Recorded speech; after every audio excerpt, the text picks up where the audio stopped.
Perkenalkan, nama saya Jadika Hairunasa Hanafi dari Prodi PTI Angkatan 2021 kelas A dengan NIM 071. Di sini saya akan menjelaskan tentang sejarah internet. Sejarah internet dunia. Yang pertama yaitu sejarah internet di dunia. Sejarah internet dimulai pada tahun 1969. Saat itu Departemen Pertahanan Amerika US DARPA Defense Advanced Project Agency memutuskan untuk mengadakan riset penelitian tentang cara menghubungkan sejumlah komputer sehingga membentuk jaringan organik.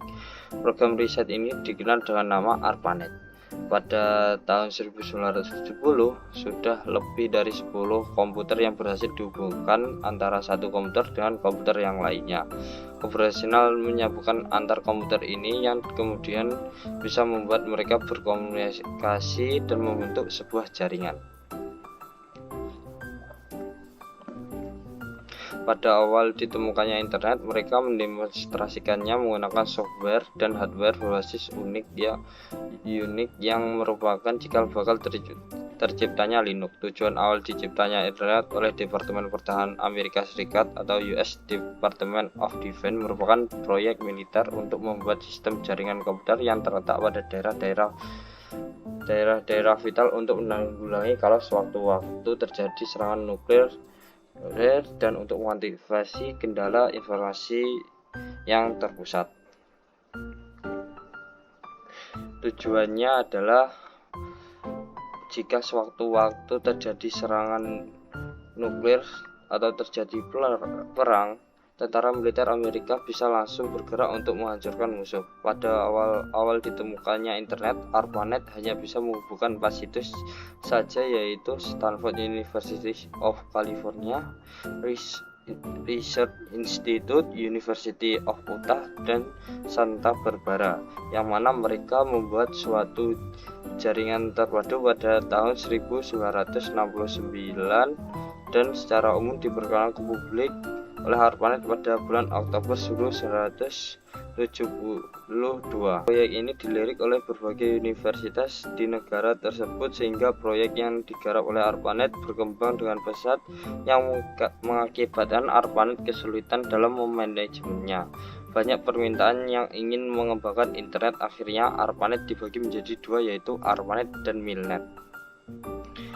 ARPANET fokus menangani non-militer seperti universitas, perusahaan, dan lain-lain, sedangkan MILNET fokus mengurusi keperluan militer. Bagaimana runtutan sejarah internet? Runtutan sejarah internet bisa dijelaskan dalam beberapa fase berikut. Pada tahun 1960-an, Departemen Pertahanan Amerika Serikat melalui Advanced Research Project Agency yang disingkat dengan ARPA merintis sebuah sistem jaringan ARPANET. ARPANET merupakan cikal bakal terbentuknya internet. Pada tahun 1980-an, internet mulai digunakan secara terbatas untuk menghubungkan beberapa kampus-kampus universitas terkenal di Amerika Serikat. Protokol standar TCP/IP mulai dipublikasikan ke umum pada tahun 1982. Sistem nama domain mulai digunakan pada tahun 1984. National Science Foundation Network atau NSFNet dibangun pada tahun 1986 dan mulai menggantikan peran ARPANET sebagai jaringan riset di Amerika Serikat. Beberapa jaringan internasional di berbagai negara mulai dibangun dan dihubungkan dengan NSFNet.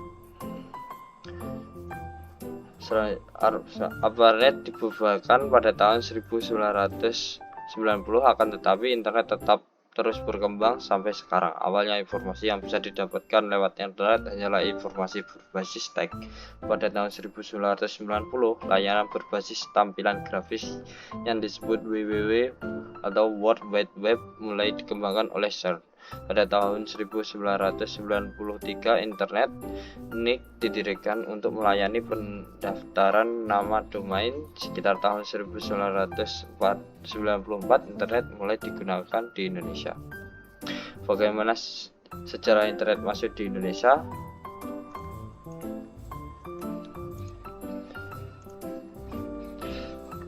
internet.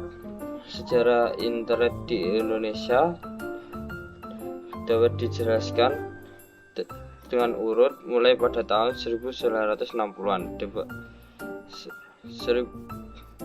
1990-an. Pada saat itu, jaringan internet di Indonesia lebih dikenal dengan paguyuban network, di mana semangat kekeluargaan, gotong royong, dan kerjasama sangat hangat dan terasa antara para anggotanya. Sedikit berbeda dengan suasana internet Indonesia pada perkembangannya, kemudian yang terasa lebih komersial dan individual di sebagian aktivitasnya, terutama yang melibatkan perdagangan internet. RMS Ibrahim, Adi Soemarta, Suryono, Muhammad Ihsan, Putu, Robi Soebiakto, Firman Siregar, Adi Idrayanto, dan Ono W. Purbo merupakan beberapa nama-nama legendaris yang tercatat dalam sejarah internet awal di Indonesia di tahun 1992 sampai 1994.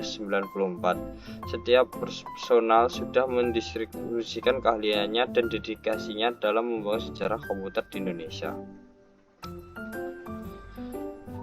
Penyediaan internet di Indonesia era 1994.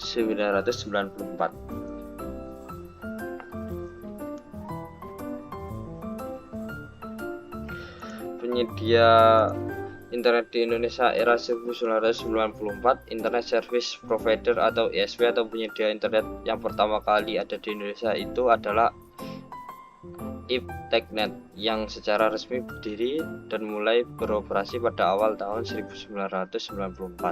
Pada tahun yang sama muncul pula PT Indo Internet atau Indonet yang dikomandoi secara paruh waktu oleh Sanjaya. Indonet ialah penyedia internet komersial pertama di Indonesia yang mendapat lisensi dari PT Lintas Arta. Waktu itu mereka belum begitu paham tentang bisnis internet di Indonesia, mengingat masih sedikit dan terbatasnya pengguna untuk dapat terhubung ke internet. Waktu itu memakai dial-up oleh Indonet. Berikutnya, apa manfaat internet? Internet adalah jaringan komputer yang menyediakan berbagai sumber informasi dan komunikasi yang bersifat global. Sarana internet tidak mengenal batas geografis suatu negara dan jangkauan informasinya tidak terbatas. Pengguna internet semakin banyak karena didukung oleh beberapa sebab, yaitu internet merupakan sarana komunikasi yang cukup murah. Di dalam internet terdapat sumber informasi yang sangat luas. Dengan adanya internet membuka tantangan baru untuk berusaha. Informasi yang ada di internet tanpa batas atau tanpa sensor, dan yang terakhir yaitu jangkauan informasi dan komunikasi di internet tanpa batas. Berikutnya yaitu pengaplikasian internet. Internet dapat diaplikasikan sebagai berikut, yaitu digunakan sebagai resource sharing atau sharing file data program, dan digunakan sebagai sharing device. Kemudian juga dapat digunakan sebagai komunikasi dan informasi melalui email dan web. Kemudian dapat digunakan untuk mentransfer file. Juga dapat digunakan sebagai sarana chat atau komunikasi dengan orang lain, dan kemudian juga bisa digunakan untuk telepon, dan juga yang terakhir yaitu dapat digunakan untuk telekonferensi, yaitu bertemu dengan online atau bertatap muka dengan online melalui online atau jaringan internet. Mungkin cukup itu yang bisa saya sampaikan. Apabila ada kurang lebihnya saya mohon maaf. Sekian, thank you.